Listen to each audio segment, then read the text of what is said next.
need inspiration, motivation, or hope? Do you let fear hold you back?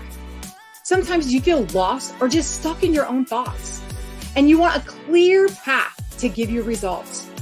Then, my friend, you are in the right place. My name is Rachel Best, and I am your host of How to Make a Mark in the World, Finding Your Signature. Go ahead and grab a pen and paper because you're going to want to take notes. Good morning. How is everybody doing? So today we have a special guest. I met this beautiful lady. Oh my gosh, I believe it was in February, about 6 months or so ago. And we just hit it off, and we're just like, we've been friends forever, even though we've only known each other for like 6-7 months. And so today we have Lindsay Ellis, and she is definitely making an impact in the world. She is making her mark in the world. And today, Lindsay, share with us who you are and how you are making a mark in the world. Hey, Rachel, I'm excited to be here today. I do. Yeah, so it feels like way longer than 6 months that we know each other. I feel like we've been friends forever. I know. But yeah, so I call myself a core value specialist. Like, I am a core value specialist. I am a master at turning trials into triumph. And I really just love digging in and helping people sort out the things that might be getting in their way, and preventing them from being their best self. So that's really how I try to make a mark on the world. It's just by being a leader by example and really empowering people. That's awesome. So tell us, how did you get into this space? Yeah, so I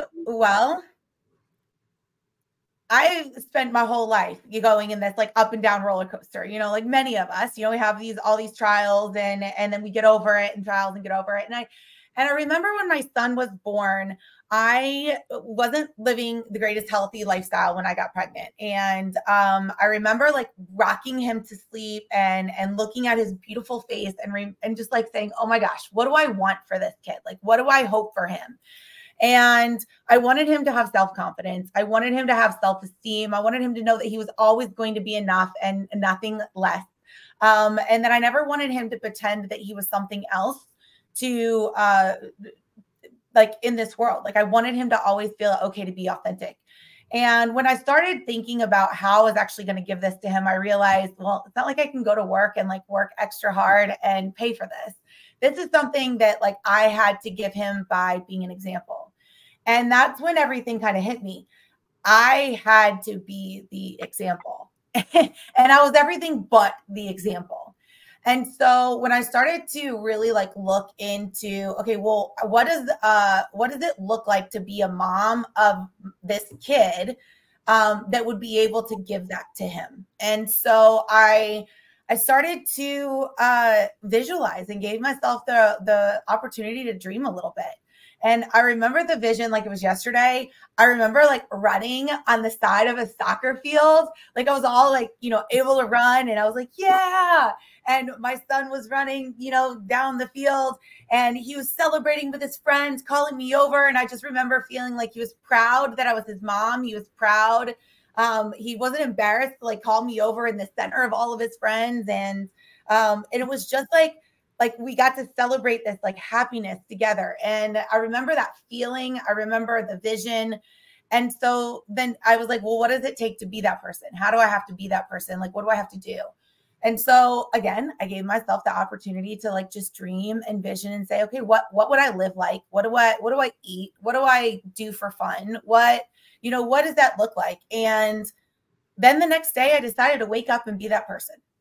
And so after years of battling with self-esteem issues and weight issues and am I enough issues, I just woke up and like started living like this person that I was supposed to be for my son.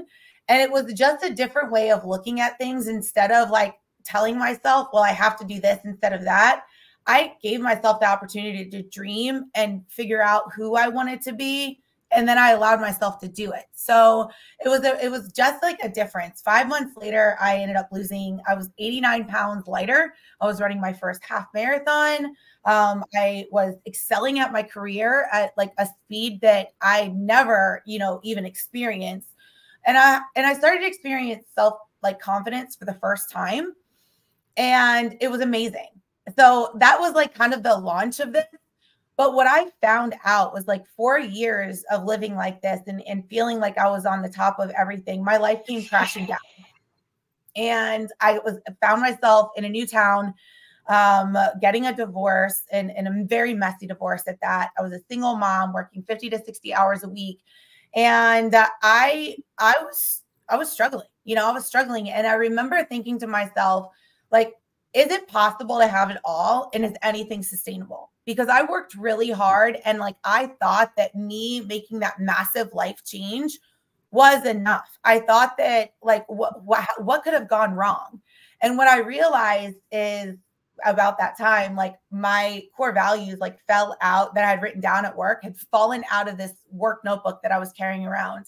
And I remember looking at it, knowing exactly what it was, and actually being mad at a piece of paper. I don't know if you've ever been mad at a piece of paper, but I was mad at this piece of paper because I knew what was on it.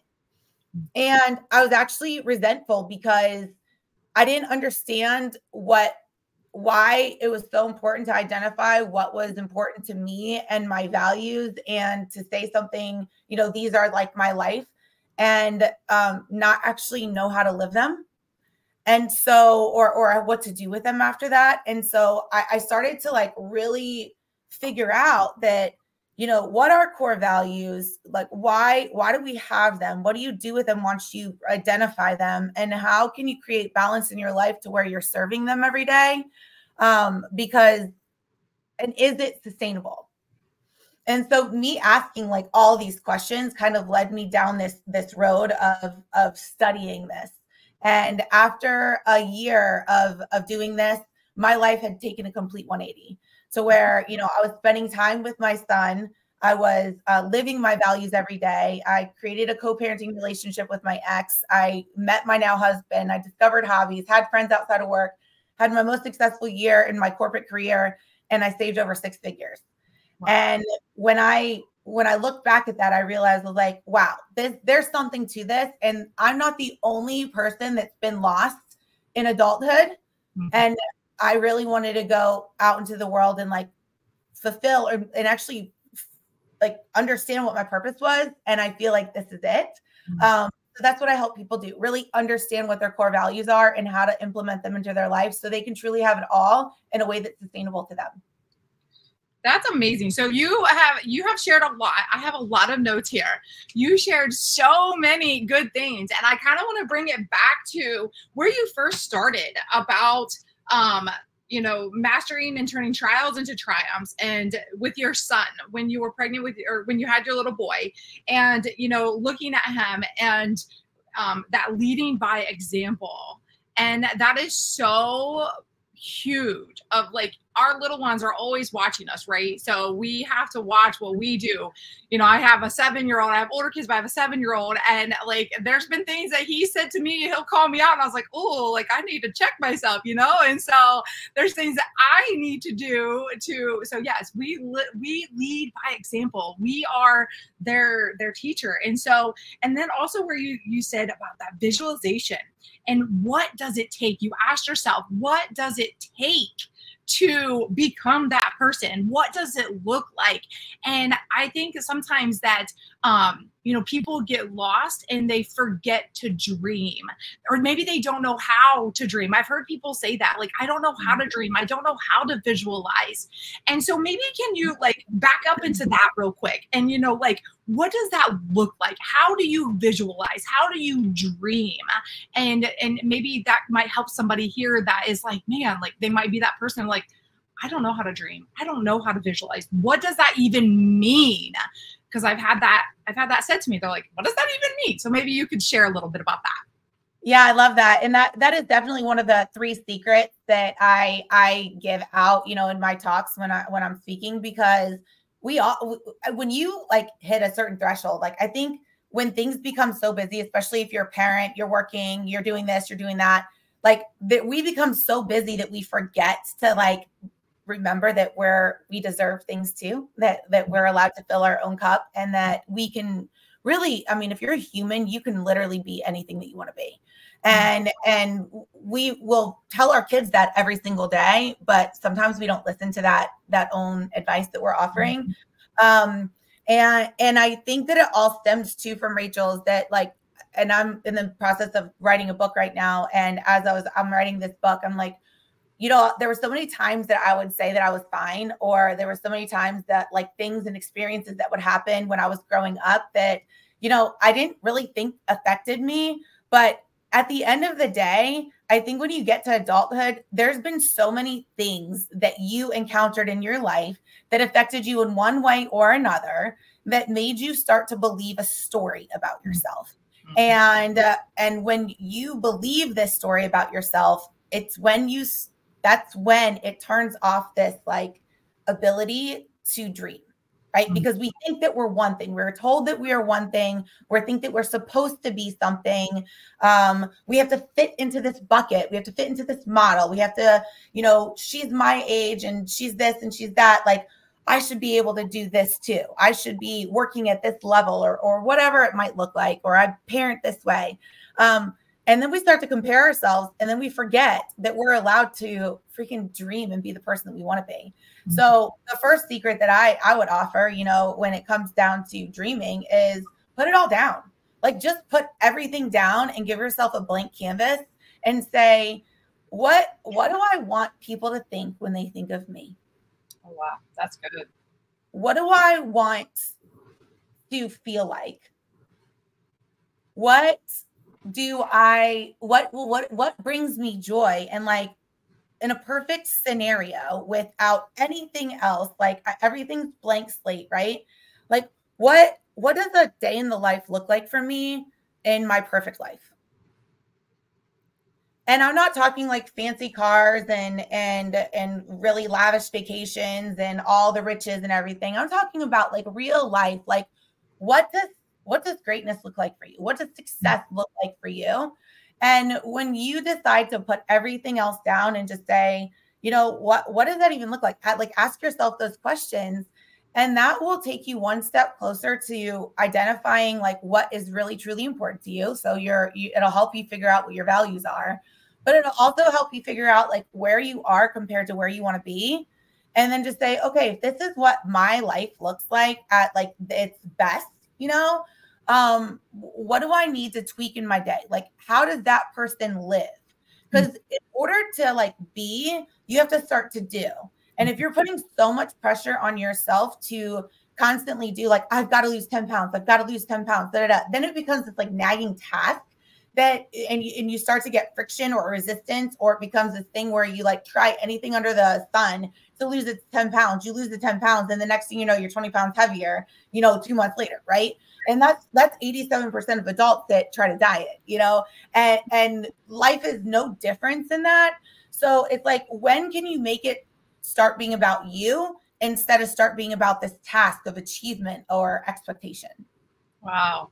That's good. That's really good. I hope y'all are taking notes. I know I have 2 pages of notes already, and I'm glad I can go back and listen to this, because you just said a lot of amazing pieces of wisdom to help people to, you know, something that, you know, you talk about, you know, we forget to dream, and we get put in this box. And also, you know, like my little boy, he keeps saying he wants to be a YouTuber. He wants to be a YouTuber. And I know for, you know, in my life, and I don't know, maybe you've had this too, that, you know, when I was young and I said I wanted to do this, that, or whatever, maybe our parents or our teachers or society or whatever, they're like, what are you thinking? No, you can't do that. Okay, well, you know, maybe if that doesn't work, you should probably have a plan B, because, you know, and they squash your dreams. And what I found is that, you know, if we can see it in our eyes and we can see it behind our eyes, and if we can feel it in our body, that's all that matters. Like nobody else has to understand, and nobody else has to see it, because it was never their dream or their vision to see. And so like when Maverick talks about like he wants to be a famous YouTuber, and so like who knows, maybe it will, maybe it won't, I don't know, but I'm not going to squash his dream of being doing those things that he wants to do. Like he's going to figure it out, he's 7, but like I'm going to encourage him to dream, buddy, like, because I feel like if we can mold our kids, like if we can allow them the space to dream big, then they're just going to succeed as such because we're not putting that lid on them. We're not putting them in that box, and we're not putting that lid on them. Yeah. So I love it. I totally agree. When you were talking, I was like, oh, I've done a lot of research, with my master's degrees and all that. And like, I'll never forget the statistic that like the average 2-year-old hears no over 436 times a day. And, and then when you start to transfer into the like grade school kids and then the teenager kids and like all the things that actually fill them. And it really does talk about the psychology of it all. When you look into this research, is that, we start to believe what we hear every day, and somewhere along the lines, and, you might be able to look back in your life and figure out when it was. And, as I'm writing this book, I'm starting to look back at my life and be like, oh, that was the turning point for me, right? Where I started to actually believe the things that I was hearing. And I love that you're saying, like, my kid wants to be an NFL football player, and it's easy for me to be like, only 1% of college football players actually get into the NFL, like you really are going to have to practice. Like, why would I? Yeah, of course he's going to have, he's 12. He's been like, I'm not going to tell a 12-year-old, you need to get into the gym right now. Like, it's like, okay, cool, good. Have fun, like enjoy it.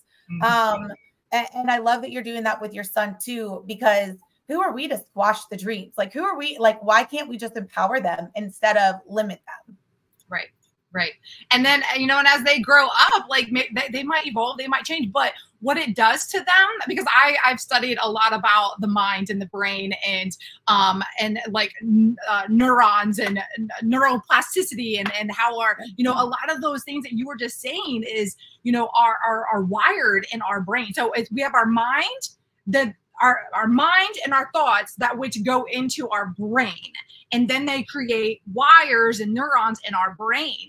And so when we're programmed with those things, like, in our generation that we've been, told or whatever, that those beliefs become wired into our beliefs. And it's like a rut of, like a four-wheeler, and it just keeps, because we've been told repeatedly over and over and over. And so, but with the mind and the brain, the brain is moldable, it's plasticity. And so we can shift, we can change. It reminds me of plastic. Like if you melt plastic down, it remolds, it reshapes, right? It might not be beautiful unless you know what you're doing, but like that's what I love about like learning about the mind and the brain and everything that you're saying. This is such an amazing conversation. I can't believe we've almost been on here for 20 minutes already, and there's been so much meat and potatoes. So, but I want to also dig into what you said earlier, is that when you went through, you had an amazing, from the time you're a little boy, and then you had this, a lot of great things happened, excelled, and then you got divorced, and then life got messy. Would you say that when that core value paper fell out of your notebook, would you say it's because you lost sight of your core value, or like what can you fill us in on that? Yeah. So the reason for my divorce, I don't believe is because I lost sight of my core value. I don't think that was necessarily the case, but I do feel like because I was so busy coping through challenges that and the facing of adversity, I think it's really easy to like throw down everything and just find the first thing that you can cope with. Right. And so I think I just got so used to coping that like I lost sight of, I put everything that I had into work. I put everything into everything else, because I was like, that is where I got energy. And I was literally trying to like put a wall up to where I didn't have to face my reality in so many ways during like when my ex and I were like, we were really struggling for a good 3 years, you know? And so it's just like, I put a blind eye to it. Right. And so one of my core values was family. And, you know, family, it's like, if you don't even really know what like family is to you, when you identify your core values or what it looks like to live it, give it, or receive it, you can easily start to lose it. And in my case, you know, I put everything that I had into everything else that, you know, when it was just my son and I said family was important to me. But, you know, it would be after dinner, you know, I'd fix him dinner, we'd eat, and then he'd run over to the living room and he'd play with his wrestlers and he'd have his like favorite Paw Patrol or whatever show on and doing his thing, looking content. And I would look over at him with full heart and just be like, oh, that's my sweet boy, you know? But then I would pick up my phone and look through text messages, probably hop on social media, maybe look at my day for tomorrow, respond to emails. And so when I realized, whoa, this is my family time. This is my family time. And this is what I'm choosing to do. So physically present, yes. Emotionally present, no. So, you know, what I found is I would negotiate my values for whatever I felt like I needed to do in the moment, whether it be something that I had to do for work or it be a habit that I created out of coping, right? And so that was a big wake-up call for me, because that's not what I wanted my kid to view as family time. And so I had to make a little switch. You know, I had to figure out what that looked like instead of. Yeah, that's very interesting, because I know probably a lot of the listeners are probably in that boat as well. I know I've been in that boat too, is that, you know, physically being there, but not emotionally totally present. You see it as an opportunity to, oh, well, they're busy doing their own thing, so I'm going to do my own thing, rather than, you know, spending that family time with them. And so, yeah, that's really good. Well, and it's a way of prioritizing time too, right? Because I like, sometimes when we see our kids, like, it's nice to be like, oh, okay, I can breathe. Let me like take 5 minutes to do what I need to do. You know, that's different when you actually like make time and like, you know, that that's part of your routine and that there's a boundary and a stopping place. Like if I were to just like pick up my phone, make sure my day was set for tomorrow and return any like messages that I had or I needed, and then I would put my phone down and then join them on the floor. Okay, that's one thing, but that's not what I was doing. I was finding myself digging into social media and like going down the rabbit holes because I had this device in my hand. And then it's like, you know, and every once in a while he'd look up and be like, mom. And I'd be like, yeah, that's cute. Oh yeah, that's good. And then go back into it. And there's studies that actually show that when a kid actually sees their parents like with their head in a device, it's in a device, not just a book, but a device. There's a clear difference in the studies. But when they actually see their parent in a device, they recognize it as being busy, and eventually they stop interrupting and they start to find their own answers. And that's one thing right now as our children are getting older, you know, like we don't want them to find their own answers. You know, we want them to come to us. And so even if like your kid talks to you and you're on the phone, maybe put your phone down, listen to them, and wait until they turn back around. Those are little things that I've picked up that will help you serve your own, like your family and your needs. That's just around my own core value though. Wow. That's interesting. That's powerful and interesting, because I mean, what does that signal to them? Oh, mom's too busy, dad's too busy for me. They're doing something on their phone. So that's kind of hits. That's kind of powerful. It does. And then you're actually setting the example for them. So by the time they actually get their phone, which in many cases, like I can't remember the statistic, but most kids have a phone in their hand by 11 years old right now, which is crazy, right? To think about. But at 11 years old, if you've been on your phone and they're seeing this for years and years and years, and then all of a sudden they get this device in their hands and then they're like this, and then we're coming to them going, get off your phone. You're always on your phone. Get off your phone. And they're like, oh, you know, like you do it. This is all I know. Right. So it's just, again, setting the example. That's what I'm saying. Leading by example. So comes back to bite us, huh? Sure does. Yeah. Sure does. Yeah. So tell us a little bit more about, tell us about your book. I want to know more about this book. Yeah, so I'm a co-author in Warrior Women with Desiree Cruz. So Yes. I signed on to do that, and then I've also been working on my book called Own Your Sass. So, and it's about choices. It's about the way I think about everything. So like I literally love studying stuff and studying human behavior.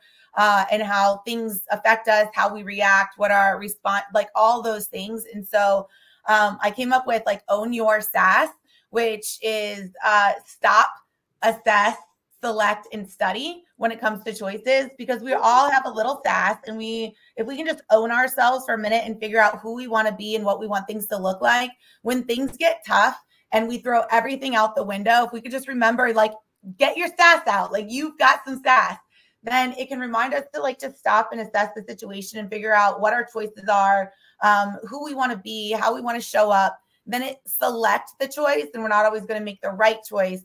But when we make it consciously, it sets us up to study it and figure out what worked for us, what we do differently next time. And then our brain, it becomes a pattern in our brain because we'll remember it next time. That's awesome. So when is this going to be released? I would love to have this book out before it turns 2024. So. Okay. That's exciting. I cannot wait to read that. That's going to be amazing. Thank you.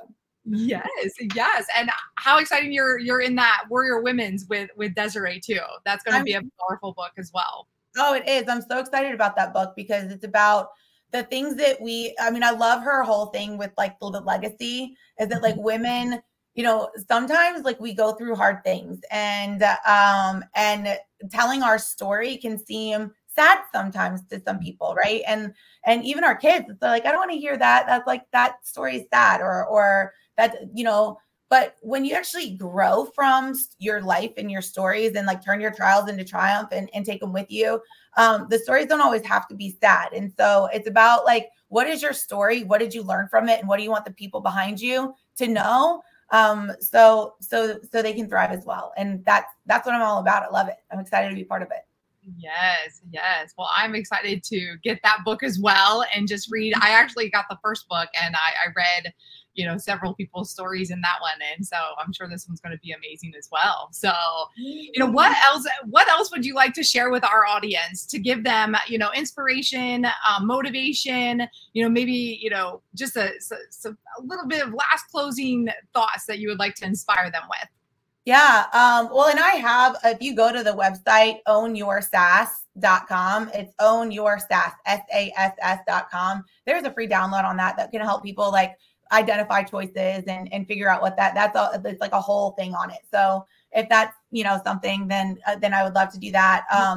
But I think that it's really just about like not letting anything that you've been told or your hit past or anything define you, but let it be a tool that you can use that makes you stronger. It's like add it to your superpower kit, because I am a firm believer that we go through things in this life. So one day we can help somebody else going through them. And once you look at it like that, you'll find so many more people that are more like you than different from you. And you'll be empowered by it. And it allows you the opportunity to figure out and realize that you can actually really dream and become whoever you want to be. And allow yourself to do that, and allow yourself to figure out what is most important to you and learn what those core values are and learn what it looks like to live it, give it, and receive it, and never veer from it, you know, because when you are filling those things, you will operate from a full cup always. And it creates a sustainable life for you no matter what, even when adversity hits. And that's like the biggest message that I would love to give. That's awesome. Well, I have definitely loved our conversation. I can't believe it's been 30 minutes already. And it's just, I always just enjoy our conversations. We usually talk on the phone forever, don't we? This time it's being recorded, but it's just been fantastic that you've given us so much to think about, so many nuggets, and share how, if somebody wants to connect with you, how do they connect with you? Well, they can go to that. If they go to the ownyoursass.com, they'll put their email in, and then they'll be connected. Or they can go to thelindsayellis.com and find me there, or on social media for sure. Awesome. So are you on like Facebook, Instagram, LinkedIn? Facebook, Instagram, LinkedIn. Okay. Yep. Perfect. Awesome. Well, again, thank you so much for your time today. And we will chat again soon, everybody. Bye-bye. Awesome. Thanks for having me. Yep. This is your host, Rachel Bess, and I hope you loved the show. Go ahead and subscribe to my channel, as well as share with a friend. If you would like, you can follow me on Instagram as well as Facebook under Rachel Best. You can also find me on my website at rachelbestspeaks.com.